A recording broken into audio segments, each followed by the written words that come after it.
ওমরকেই আল্লাহ পাক রব্বুল আলামিন নবী বানায় দিতেন। ওই ওমরের ঘটনা শুনেন।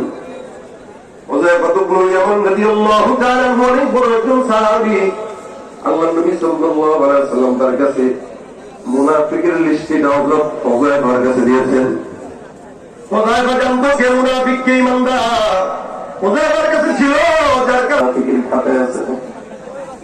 এমন একজন সাহাবী, ওমরের মতো একজন সাহাবী রাজ্জায় কয় আমার নামটা কি মুমিনের খাতায় নাকি মুনাফিকের খাতায়?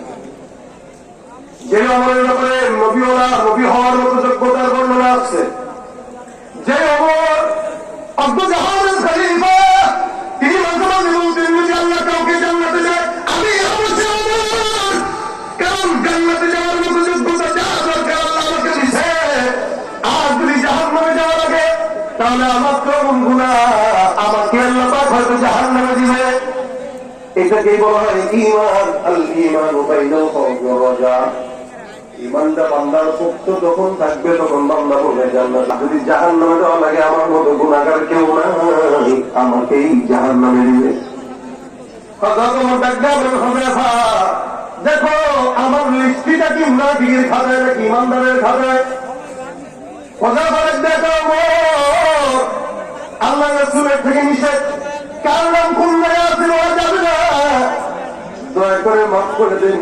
আমি চাইলে জোর করে নামটা জানতে পারতেন মুনাফিক নাকি মুমিন, কিন্তু জোর করেন নাই। ওমর বাসায় যায়, একদিন যায়, 2 দিন যায়, 3 দিন যায়, ওমরের ঘুম আসে না।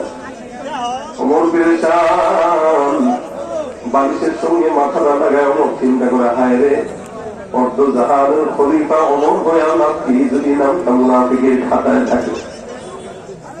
আমি ওমরের নামটা যদি বান্দারের খাতায় না থাকে মালিক, আমি ওমর যদি জাহান্নামে যাই, কোন বান্দার যদি কোন হক নষ্ট হয়, আমি ওমর তো জাহান্নাম ছাড়া কোনো উপায় নাই।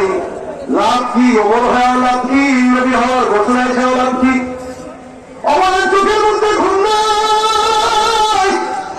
একদিন যায়, 2 দিন যায়, 3 দিনের মাথায় ওমর ডাক দেয় রাত্রিবেলা গভীর রাত দরজার মধ্যে ঢোকা দিয়ে বলে হুযায়ফা ওমর, হুযায়ফা দরজা খুলে বলে আমিরুল মুমিনিন, ব্যাপারটা কি এত গভীর রাতে আপনি আমার কাছে কেন আসলেন? আপনি নিজেই যদি একবার বলতেন আমি আপনার কাছে চলে যেতাম। কি দরকার